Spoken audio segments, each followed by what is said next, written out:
मेरी सब लोगों से, पंजाब के सब लोगों से अपील है, इस बार फिसल मत जाना कभी, बिल्कुल भी, किसी हालत में, कोई नहीं। इस बार अपने को पंजाब बचाना है, हर हालत में पंजाब बचाना है। अपने सामने आंख बंद करके अपने बच्चों की तस्वीर रखना और वोट डालना, और सब लोग मिलके, चाहे वो कांग्रेस का हो, चाहे वो बीजेपी का हो, चाहे किसी भी पार्टी का हो। आपकी पार्टियों ने आपको आज तक कभी कुछ नहीं दिया। 70 साल में बीजेपी वालों को क्या दिया? बीजेपी ने कुछ नहीं दिया। कांग्रेस पार्टी ने कांग्रेस वालों को क्या दिया? कुछ नहीं दिया। अकाली दल वालों ने अकाली दल के काडर को क्या दिया? कुछ नहीं दिया। इस बार सारे जने एक बार अपनी अपनी पार्टी को भूल के सारे जने झाड़ू का बटन दबा देना। आपके कोई प्रश्न है तो बताइए। सर, केजरीवाल जी जो आपके द्वारा अपने विक्रम मजीठिया के साथ जो समझौता हुआ था, उस बात को लगातार उठाया जा रहा है कि विक्रम मजीठिया के खिलाफ आरोप आज भी, जैसे चन्नी जी ने कहा कि केजरीवाल आमतौर पर माफी मांग लेते हैं, वो कैसे बात करेंगे पंजाब की, इसके बारे में? चन्नी साहब तो देखो जी, मैं आपको बताता हूँ, वो सुबह से शाम तक वो केवल मेरे को ही गालियां देते हैं। आजकल वो रात को सो भी नहीं पा रहे। वो रात को सोते हैं, आंख बंद करते हैं, जैसी आंख बंद करते हैं उनके सपने में मैं भूत की तरह आता हूँ, और फिर वो एकदम से अचानक डर के उठ जाते हैं। जितने पंजाब को लूटने वाले आगू हैं, जो आज तक लूट रहे थे, उनके सारों के सपने में आने लगा हूँ आजकल मैं, और वो पूरी पूरी रात नहीं सो पा रहे। जिस किस्म के बयान चन्नी साहब कर रहे हैं, उससे तो यही लगता है कि काफ़ी दिनों से सोए नहीं है, काफ़ी दिनों से उनको आराम की सख्त ज़रूरत है, इसीलिए वो बेतुके बयान 24 घंटे मेरे खिलाफ करते रहते हैं। कल प्रियंका गांधी आई थी और सीधा आप लोगों के आरोप लगा रही थी कि आरएसएस की टीम है, आरएसएस के साथ आप लोग जुड़े हुए हैं। वो पिछले 7 साल से यही कह रहे हैं, बीजेपी की बी टीम है, आरएसएस की बी टीम है, इनकी सी टीम है, हाय रे, मर गए रे, केजरीवाल हमारे वोट ले गया रे। वो रोते रहेंगे, धीरे धीरे खत्म हो जाएगी कांग्रेस। सर, अमित शाह के पंजाब में थे तो उन्होंने कहा था कि केजरीवाल साहब सिर्फ वोट की राजनीति करते हैं, इनका सुरक्षा को लेकर कोई लेना देना नहीं है। बॉर्डर स्टेट है तो हमेशा बढ़ा रहा है, तो उसी पर निशाना साधा। देखिए, आज पंजाब के अंदर पिछले 5 साल में और खासकर पिछले 3-4 महीने में जो घटनाएं घटी हैं, उससे एक बड़ा प्रश्न खड़ा होता है कि क्या कांग्रेस पंजाब को, पंजाब के लोगों को सुरक्षा दे सकती है। एक तरफ जहां आम पंजाबी अपने आप को सुरक्षित महसूस कर रहा है, महिलाओं के खिलाफ बहुत सारी वारदातें हो रही हैं, आम जनता के बीच में क्रिमिनल आपराधिक घटनाएं बढ़ी हैं। दूसरी तरफ बेअदबी के कई सारे अटेम्प्ट्स हुए हैं पिछले कुछ महीनों में। लुधियाना में बॉम्ब ब्लास्ट हुआ। प्रधानमंत्री की सुरक्षा, जब प्रधानमंत्री आए, प्रधानमंत्री की सुरक्षा में सिक्योरिटी ब्रीच हुआ। प्रधानमंत्री की सुरक्षा देश की सुरक्षा है, उसके ऊपर राजनीति नहीं होनी चाहिए। उसके ऊपर दोनों तरफ से राजनीति हुई, मैं उधर भी, दोनों तरफ से उन्होंने राजनीति की। आम आदमी पार्टी कभी भी देश की सुरक्षा के साथ समझौता नहीं करती। हम कभी राजनीति नहीं करते। हमारे केंद्र सरकार से 100 मतभेद हैं, सब जानते हैं, लेकिन दिल्ली के अंदर जब जब लोगों की पब्लिक इंटरेस्ट की बात हुई, हमने केंद्र सरकार के साथ सहयोग करके, जैसे कोरोना का मामला था, सब लोग आप जानते हो कि किस तरह से हमने केंद्र सरकार के साथ सहयोग करके दिल्ली को कोरोना से बचाया। यहां भी जब भी सुरक्षा की, राष्ट्रीय सुरक्षा की बात होगी, हम केंद्र के साथ मिलके एक टीम की तरह देश की और पंजाब की सुरक्षा करेंगे। दूसरी चीज, बॉर्डर से नशा आ रहा है, बॉर्डर से टिफिन बॉम्ब आ रहे हैं, बॉर्डर से ड्रोन आ रहे हैं। इनमें बहुत सारी घटनाओं के पीछे कहीं ना कहीं रिश्वतखोरी होती है, भ्रष्टाचार होता है। हमने देखा जब बॉम्बे बॉम्ब ब्लास्ट हुए थे तो कस्टम के कुछ अधिकारी बिके थे, जिसकी वजह से आरडीएक्स हमारे देश के अंदर आया था।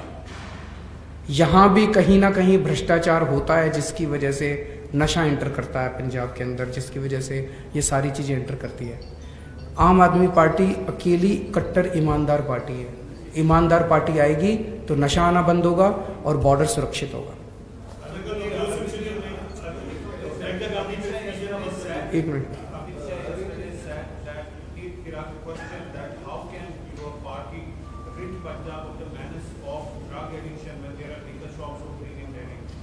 कितने लिकर शॉप्स हैं उनसे पूछना जरा। दिल्ली में जो नई लिकर पॉलिसी आई है उसके पहले 850 दुकानें थी, आज दिल्ली में 550-600 दुकानें हैं, तो 300 दुकानें तो कम ही हुई हैं। फिर वो कैसे कह रहे हैं कि दिल्ली, वो कुछ भी बोल देते हैं ये लोग। और बीजेपी तो झूठ फैलाने की मशीन है। मैं उनसे अगली बार वो ये कहे तो उनसे ये पूछना कि दिल्ली के अंदर तो दारू 1 नंबर में बिकती है, गुजरात के अंदर तो पूरा ड्राई स्टेट है, खुलेआम दारू की नदियां बह रही हैं वहां। उस इलीगल दारू का पैसा किसके पास जाता है? गुजरात के अंदर जो इलीगल दारू बिकती है, उन्होंने प्रोहिबिशन किया हुआ है गुजरात में, जो इलीगल दारू बिकती है उसका पैसा किसके पास जाता है? अरविंद जी, जो नवजोत सिंह सिद्धू एक तो पंजाब कांग्रेस के अध्यक्ष हैं, कल उन्होंने मना कर दिया प्रियंका गांधी जी की स्टेज से बोलने को।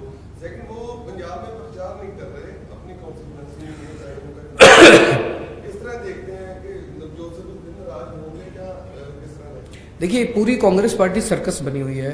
जैसा कल भी मैंने भी बोला था, भगवंत मान जी ने भी बोला था। एक बहुत बड़े नेता हैं, उनका बेटा एक और सीट से लड़ रहा है कांग्रेस को हराने के लिए, और वो नेता जो है वो अपने बेटे के लिए कांग्रेस को हराने के लिए प्रचार करने जा रहे हैं। चन्नी साहब है, उनका भाई दूसरी सीट से लड़ रहा है कांग्रेस को हराने के लिए। राजा वड़िंग कह रहे हैं कि मनप्रीत बादल मेरे को हरा रहा है। ये सारे के सारे कांग्रेसी आपस में एक दूसरे को हराने में लगे हुए हैं। क्या ऐसी पार्टी पंजाब को भविष्य दे सकती है? और दूसरी तरफ जब आप आम आदमी पार्टी की तरफ देखो तो एक अच्छी सुनियोजित सिस्टमैटिक परिवार टीम नज़र आती है। ऊपर मैं हूँ, पंजाब में भगवंत मान है, नीचे हमारे कैंडिडेट्स चुनाव लड़ रहे हैं, घर घर जाके लोगों को पंजाब की तरक्की की बात कर रहे हैं। जिस घर में प्यार होता है, मोहब्बत होती है, वही बरकत करता है। जहाँ इतने लड़ाई झगड़े होते हैं वो तो परिवार बिखर जाता है।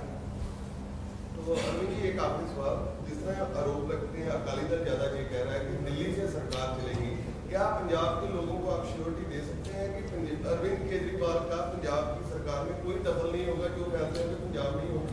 देखो जी, मैं समझ सकता हूँ आप ये प्रश्न क्यों पूछ रहे हैं, क्योंकि जिस तरह से कैप्टन अमरिंदर साहब जब सीएम थे, 3-3, 4-4 दिन तक गांधी परिवार के वेटिंग रूम में बैठे रहते थे।